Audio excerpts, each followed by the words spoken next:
To continue on in 7.4, we're going to look at a quadratic. Okay, so consider the function f of x equals x squared minus 1. First of all, it says what is the reciprocal function? We need to know the non-permissibles, we need to state the equation of the vertical asymptote, and determine the x and y intercept, and we're going to graph it. So the reciprocal is going to be 1 over f of x, which is going to be 1 over x squared minus 1. So I could also write this as 1 over x minus 1, x plus 1. Same thing. So determine the non-permissible values. So when we write it in this factor form, I can see that x cannot be 1 or negative 1. Because if I put a 1 in here, I'd get a 0. Negative 1 would get a 0 there. No good. So state the equations of the vertical asymptotes. So the asymptotes are going to be x equals 1 and x equals negative 1. So I could even put those in right now, where x equals 1. Here's one vertical asymptote. Asymptotes are generally done with dashed lines. And x equals negative 1 would look something like that. Okay.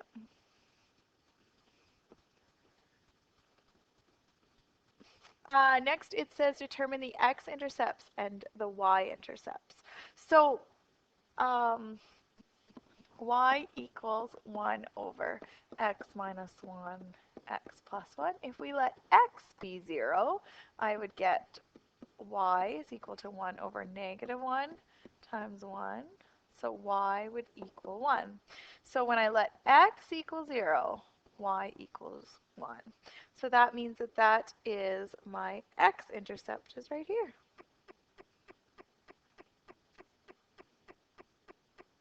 Okay, and now for my y-intercept, if I put a 0 here, 0 equals 1 over x minus 1, x plus 1. Oh dear. So cross multiplying, I get 0 is equal to 1. So there actually is none. Doesn't make sense. Okay, I just cross multiplied this way. Finally, it says graph. Graph the function. Okay, so what I would do to graph just f of x, because I have y equals x squared minus 1, I would rewrite this as y equals x minus 0 all squared minus 1. And remember, vertex form is this p would be right here, this whole thing, even that negative sign, and q would be right there. Not the negative sign, rather it's minus p plus q.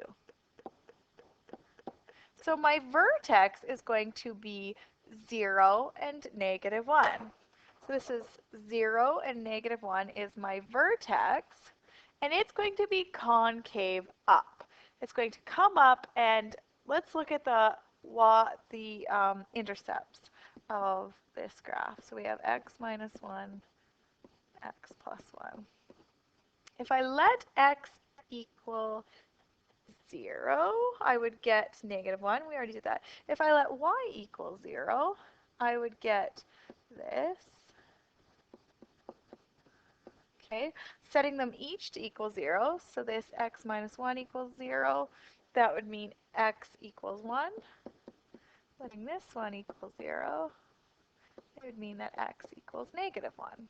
Okay, so those intercepts are when y equals 0, we have x equals 1 and negative 1. We would have these points right here. So this is what the parabola looks like. This is y equals f of x, or y equals x squared minus 1. Okay, now we're looking at its reciprocal.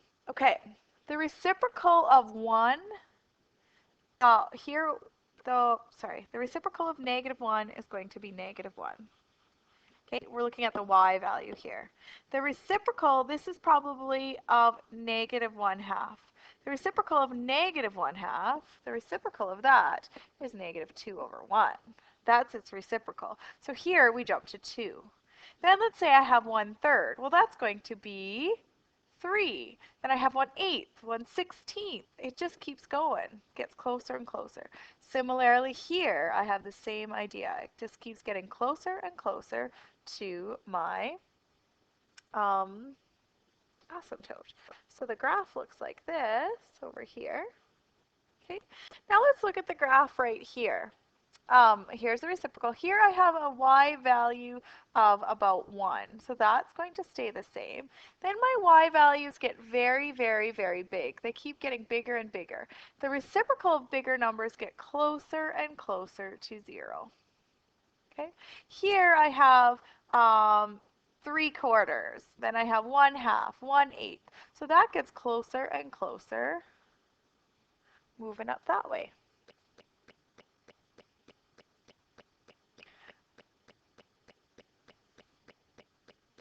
Okay.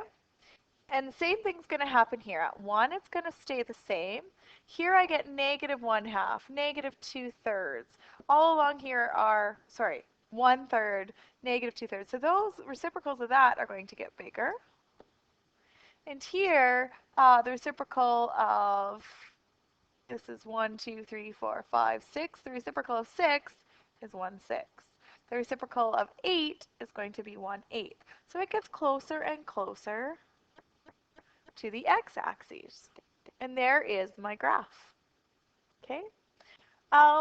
Just to show you, just to double check that we did this right, I could have also typed it into my graphing calculator. Okay. So I could have put in y equals x squared minus 1. Oops. Minus 1. I did something wrong here. I have to delete that. Okay. And another expression I could have y equals 1 divided by, bracket is important here, x squared. I always do that wrong. Minus 1. Okay, and you can see that we got a very similar graph, okay, where there were those asymptotes at -1 and 1. Maybe we'll show those values. No, there we go. Okay, and we had some points that were invariant. They stayed the same. That happens when y equals 1. Those points stayed the same. And when y equals -1. So oftentimes the graph that you're going to create with technology is going to be better than the graph that you create with paper and pen, but you still need to be able to do paper and pen. So when you're doing your practice questions, make sure you can do those. Okay, I'll show you one more where we start with a graph and we need to do its reciprocal. Okay, let's make this bigger.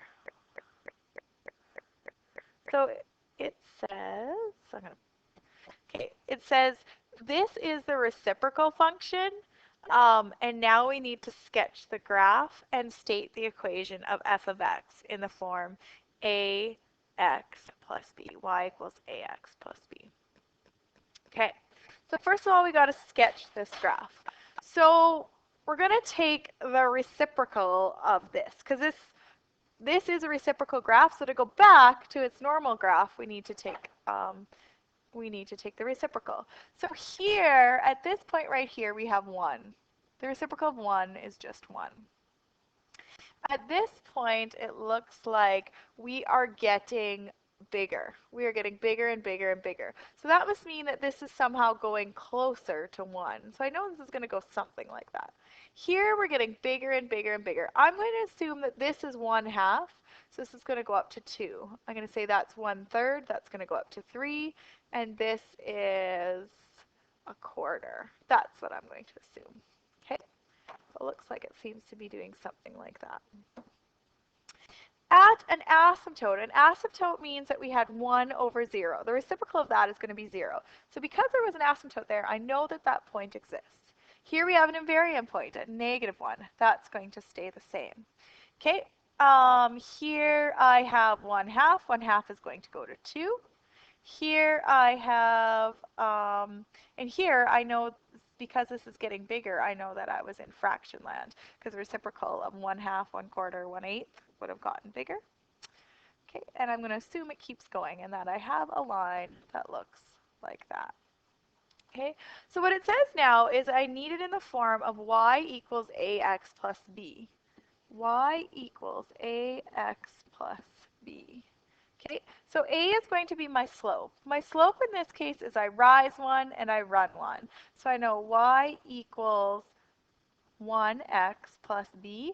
B is my y-intercept. So if I actually followed this along and I would have drawn this a little better, I would have known that my y-intercept was at -3.